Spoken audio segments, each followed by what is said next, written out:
जय मसीह के मेरे प्रियो मसीह कलीसिया में होने वाले हर एक विश्वासी, चाहे वो स्त्री हो या पुरुष, संडे आते ही बड़े आनंद के साथ चर्च जाते हैं और परमेश्वर की आराधना करने लग जाते हैं। गीत गा गा कर, स्तुति के गीतों को गा गा कर परमेश्वर की स्तुति करते हैं, प्रशंसा करते हैं। और उसके बाद पवित्र शास्त्र बाइबल के वचनों के संदेश को सुनकर और प्रभु से प्रार्थना करके आमेन कहकर खुशी खुशी घर लौट आते हैं। पर मेरे प्रियो, मैं आपको बताना चाहता हूं, जो सच्चे भक्त होते हैं उनके मन में एक प्रश्न उन्हें चुभता रहता है। जो सच्चे भक्त होते हैं, जो सच्चा भक्त होता है, उसके मन में एक प्रश्न उठता है जो उसे हर पल सताया करता है, उससे परेशान रहता है।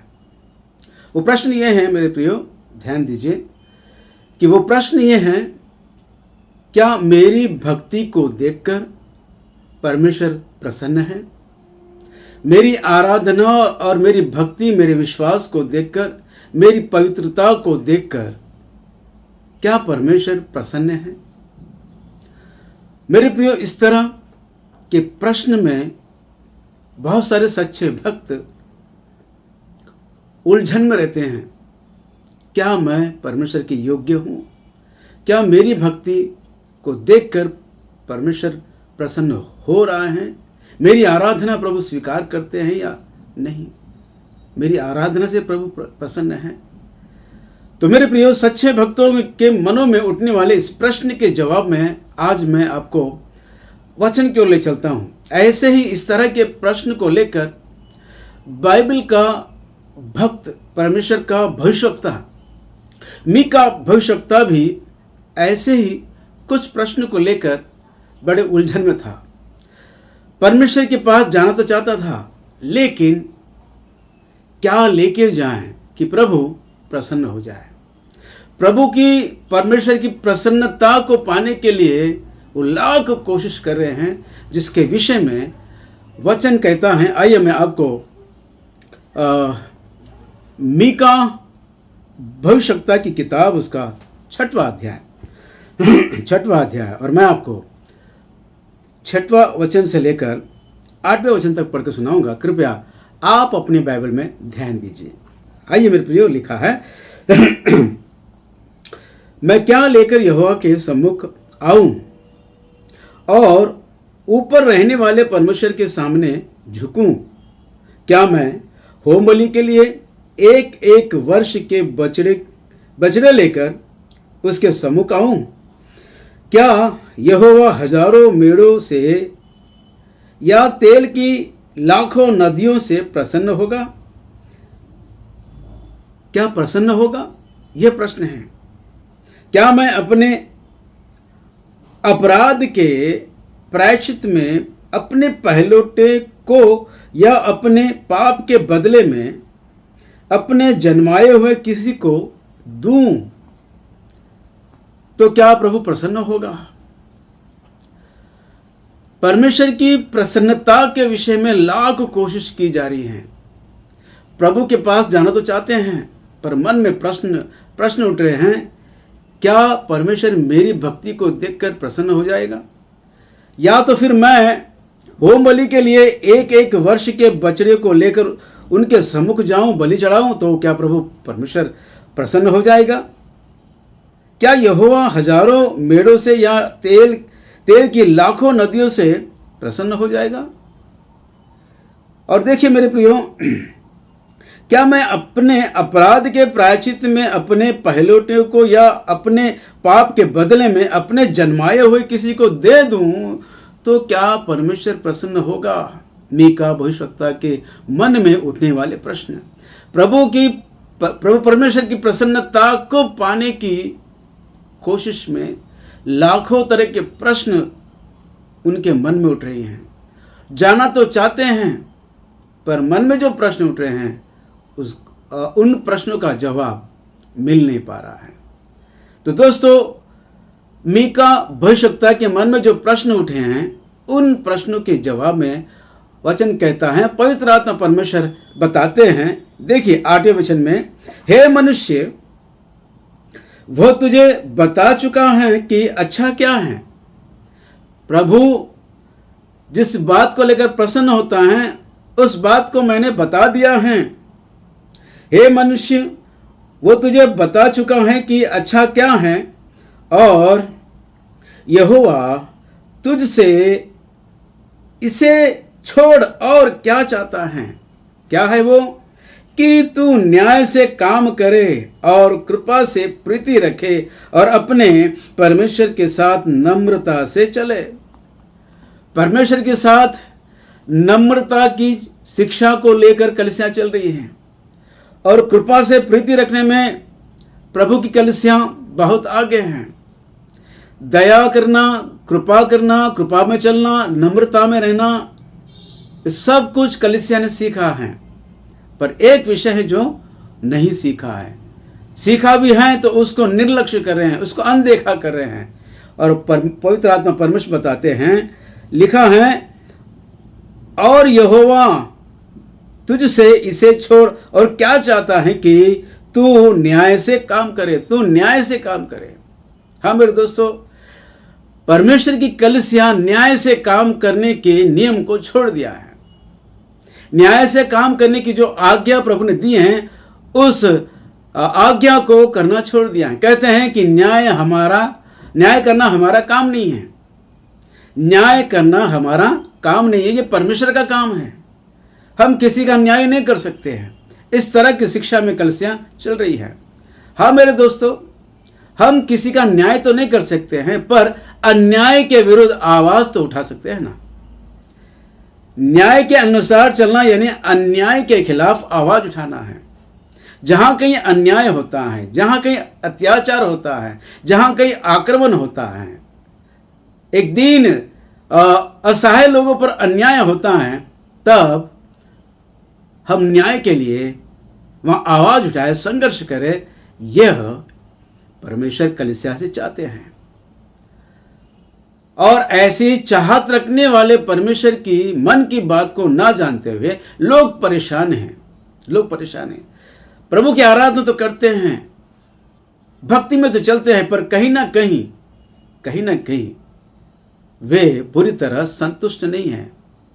कहीं ना कहीं वो कमी महसूस करते हैं कि कहीं हम प्रभु के सामने गलत तो नहीं, हमारी भक्ति क्या परमेश्वर प्रसन्न करता है। हाँ मेरे दोस्तों, कहीं तो चूक हुआ है। वो चूक है कि हम न्याय से परे हैं, न्याय करने में हम पीछे रह गए हैं।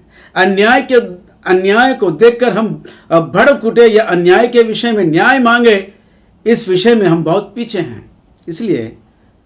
इसलिए परमेश्वर मीका भविष्यवक्ता के द्वारा हमको ये बात बता रहे हैं कि तुम न्याय के काम करो, यानी कि अन्याय के खिलाफ आवाज उठाओ। तो तब तुम मेरे पास आओगे, मेरे सम्मुख आओगे, तो मैं तुम्हारी भक्ति देखकर प्रसन्न होगा। हाँ मेरे दोस्तों, इसी तरह हम देखते हैं अय्यूब की किताब में, अय्यूब के अनुभव में भी हम देखते हैं मेरे प्रियो। हम पढ़ेंगे 31 अध्याय, अय्यूब की किताब 31 अध्याय, और मैं आपको 37 वचन पढ़ के सुनाता हूं। लिखा है,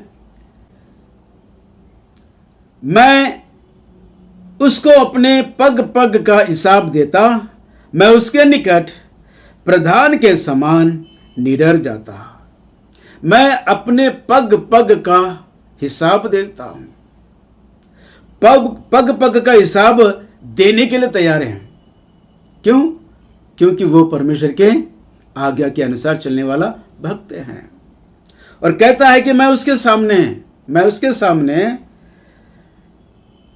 प्रधान के समान, एक राजा प्रधान के समान उसके सामने जाऊंगा। मैं, मुझे कोई डर नहीं है, क्योंकि मैं परमेश्वर के आज्ञा के अनुसार चलने वाला, पग पग का, हर कदम का, हर पल का हिसाब मैं देने के तैयार हूं, और उसके सामने राजा महाराजा प्रधान की तरह जाने के लिए तैयार हूं। चाहे प्रभु उस दिन न्याय के दिन अगर मेरा हिसाब लें, तो मैं सारे हिसाब देने के लिए तैयार हूं। राजा महाराजा की तरह मैं जाने के लिए तैयार हूं। क्यों? तो मेरे प्रियो, आइए हम देखते हैं अनुभव, किसका अनुभव? अय्यूब का अनुभव में हम देखते हैं मेरे प्रियो। उसी तरह 27 अध्याय में देखेंगे, 27 अध्याय और 6वें वचन में हम देखते हैं, मैं अपना धर्म पकड़े हुए हूं। मैंने अपना धर्म को अच्छी तरह पकड़ लिया है। मैं अपना धर्म पकड़े हुए हूं और उसको अपने हाथ से जाने ना दूंगा। उसको मैं अपने हाथ से जाने ना दूंगा, क्योंकि मेरा मन जीवन के किसी दिन के लिए मुझे दोषी न ठहराता है। जीवन भर में किसी भी दिन मेरा मन मुझे दोषी नहीं ठहराता है। और चाहे प्रभु के सामने भी जाऊं, हिसाब देने के लिए राजा महाराजाओं की तरह जाऊंगा, पग पग का हिसाब दूंगा, क्योंकि मैंने अपने धर्म को पकड़े रखा हूं। ऐसा कौन सा धर्म है दोस्तों? आइए हम पढ़ेंगे अय्यूब की किताब, अय्यूब का अनुभव, भक्त अय्यूब का अनुभव, अय्यूब की किताब 29वां अध्याय, और हम पढ़ेंगे 14 वचन में, मैं धर्म को पहने रहा और वह मुझे ढाके रहा। मैं धर्म को पहने रहा और धर्म मुझे ढाके रहा। मेरा न्याय का काम मेरे लिए बागे और सुंदर पगड़ी का काम देता था। मेरा न्याय का काम, मैं जो न्याय के काम करता हूं, जो अन्याय के खिलाफ मैं जो आवाज उठाता हूं, ये जो मेरे न्याय के काम है, ये मेरे बागे और सुंदर पगड़ी के समान मेरे लिए काम करता है, मेरी सुंदरता को बढ़ाता है। दोस्तों ध्यान दीजिए, न्याय का काम अय्यूब के लिए बागे और सुंदर पगड़ी के समान है। उसकी सुंदरता का कारण, उनकी भक्ति का रहस्य न्याय के काम करना। परमेश्वर अय्यूब को इतना पसंद करता है, उसका रहस्य क्या है कि अय्यूब बुराई से दूर रहता है, लेकिन न्याय के काम करने में पीछे नहीं हटता है। अन्याय के खिलाफ आवाज उठाता है, अन्याय के विरुद्ध संघर्ष करता है। कोई अन्याय होकर कोई व्यक्ति कुटिल व्यक्तियों के द्वारा सताया जा रहा है, जो दीन है, असहाय हैं, उनको उनसे छुड़ा लेता है। आइए मैं आपको वचन पढ़कर सुनाता हूं, क्योंकि मैं 12 वचन में लिखा है, क्योंकि मैं दोहाई देने वाले दीन जनों को और असहाय अनाथ को भी छुड़ा लेता हूं। दोहाई देने वाले दीन और असहाय लोगों को छुड़ा लेता है। कुटिल लोगों को जो सताते हैं, उन सताने वालों से दीन और असहाय लोगों को छुड़ा लेता है। जब वे आवाज देते हैं कि बचाओ, उनकी दोहाई सुनकर उनके पास तुरंत दौड़कर उनको छुड़ा लेता है। और इस दौरान दोस्तों बड़े ध्यान से सुनिए, इस दौरान अगर हाथापाई भी करने की नौबत आ जाए तो उसके लिए भी वह पीछे नहीं हटता है। वचन लिखा है, आइए हम पढ़ेंगे 17 वचन में, मैं कुटिल मनुष्यों की दाढ़ें तोड़ डालता और उनका शिकार उनके मुंह से छीन कर बचा लेता। मैं कुटिल मनुष्यों की दाढ़ें तोड़ डालता और उन लोगों को बचा लेता हूं जो दीन और असहाय हैं, उनको उनके मुंह से छुड़ा लेता। भक्त अय्यूब का ये न्याय करने का तरीका है। दोस्तों अय्यूब परमेश्वर का परम भक्त, परमेश्वर जो अपने दिल से चाहते हैं, उसका कारण यह है कि अय्यूब अपने धर्म को यानी न्याय के काम को न्याय करने के उस नियम को उसने पहन लिया है, उसने धारण कर लिया है। क्यों? क्योंकि यह परमेश्वर का स्वभाव है। परमेश्वर जो न्याय करने वाला है, वो धर्मी और न्याय करने वाला है। 139 भजन में लिखा हुआ है, 139 भजन में लिखा हुआ है कि परमेश्वर का सिंहासन का मूल धर्म और न्याय है। हाँ मेरे दोस्तों, परमेश्वर जिस सिंहासन पर बैठे रहते हैं, उस सिंहासन का मूल जो है न्याय और धर्म है। जैसे मैं इस चेयर पे बैठा हूं, ये चेयर जो है 4 पैरों पर टिका हुआ है और मैं इस पर बैठा हुआ हूं। तो दोस्तों, परमेश्वर जिस सिंहासन पर विराजमान है, उस सिंहासन का मूल जो है, आधार जो है, धर्म और न्याय है। और परमेश्वर के इस स्वभाव को भक्त अय्यूब ने पूरी तरह पहन लिया है, बागे और सुंदर पगड़ी के समान पहन लिया है। परमेश्वर के इस धर्म को पहन लिया है, परमेश्वर की इस धार्मिकता को पहन लिया है। दोस्तों, क्या आज कलीसिया में ऐसे धार्मिक लोग दिखाई देते हैं? नहीं मेरे दोस्तों, लोग तो न्याय से तो दूर भागते हैं, न्याय करने के विषय में दूर भागते हैं, जबकि वचन कहता है तुमको यह अधिकार दिया गया है कि तुम स्वर्गदूतों का भी न्याय करें। दोस्तों, ध्यान दीजिए, ये दुनिया जो है हमारे लिए एक पाठशाला है। न्याय के नियम को सीखने के लिए हमको काम करना है, तब जाकर स्वर्ग के राज्य में स्वर्गदूतों के भी हम न्याय कर पाएंगे।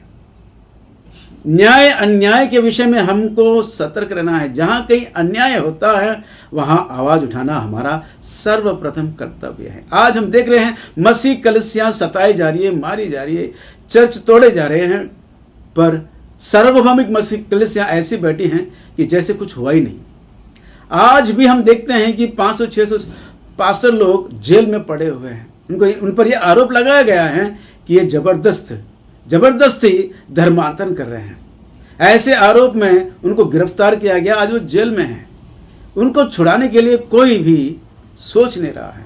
और कभी किसी ने कहा तो कहेंगे कि प्रार्थना करेंगे ब्रदर, प्रार्थना करेंगे। प्रार्थना करना हमारा प्रथम कर्तव्य, सर्वप्रथम कर्तव्य है।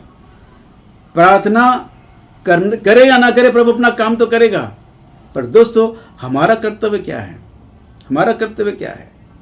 तुमको जो धर्म को पहने रहने के लिए, जिस धार्मिकता को पहने रहने के लिए और जिस न्याय के विषय में सीखने और सिखाने के लिए, चलने के लिए प्रभु कह रहे हैं, उसका क्या होगा? दोस्तों, ध्यान दीजिए, जो लोग मैं और मेरा परिवार और मेरी कलीसिया, बस हम ठीक है, ये प्रभु का अनुग्रह है, बाकी सब परमेश्वर देख लेगा, ऐसे लोगों का प्रभु बराबर हिसाब लेगा।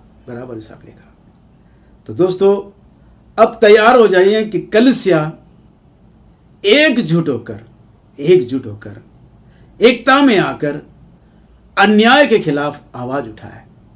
हाँ मेरे दोस्तों, पूरे भारत देश के मसीह कलीसिया के लोग एकजुट हो जाए और एक आवाज लगाए। कश्मीर में कुछ हो जाए, कोई मसीह भाई या बहन सताए जा रहे हैं, तो कन्याकुमारी में आवाज उठना चाहिए। एक ही आवाज और एक ही दिन एक ही आवाज लेकर हम खड़े हो जाए, अन्याय के खिलाफ आवाज उठाए।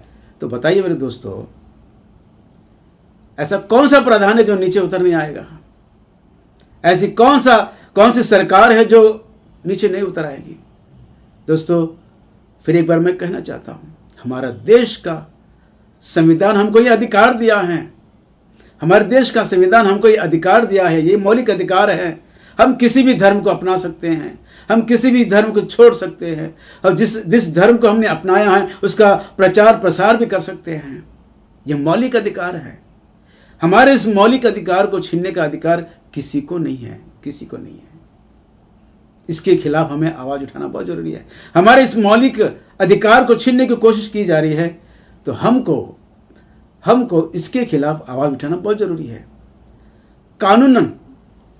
हमको कानून को हाथ में लेना नहीं है, पर कानून के साथ संविधान के दिए गए नियम और आज्ञा के साथ हमको हम पे हो रहे अन्याय के खिलाफ हमको आवाज उठाना है, न्याय मांगना है। पर उसके लिए हम सबको इकट्ठे होना है, एकता में आना है।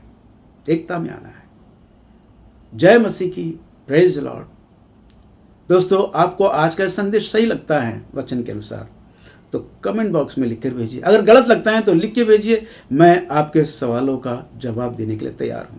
और हो सके तो इस वीडियो को, कलीसिया की एकता चाहते हो तो औरों तक पहुंचाइए और सत्य के सहकर्मी बनिए। तो बहुतायत के आशीषों से भरपूर हो जाओगे। जय मसीह की। Praise the Lord. आमीन आमीन आमीन।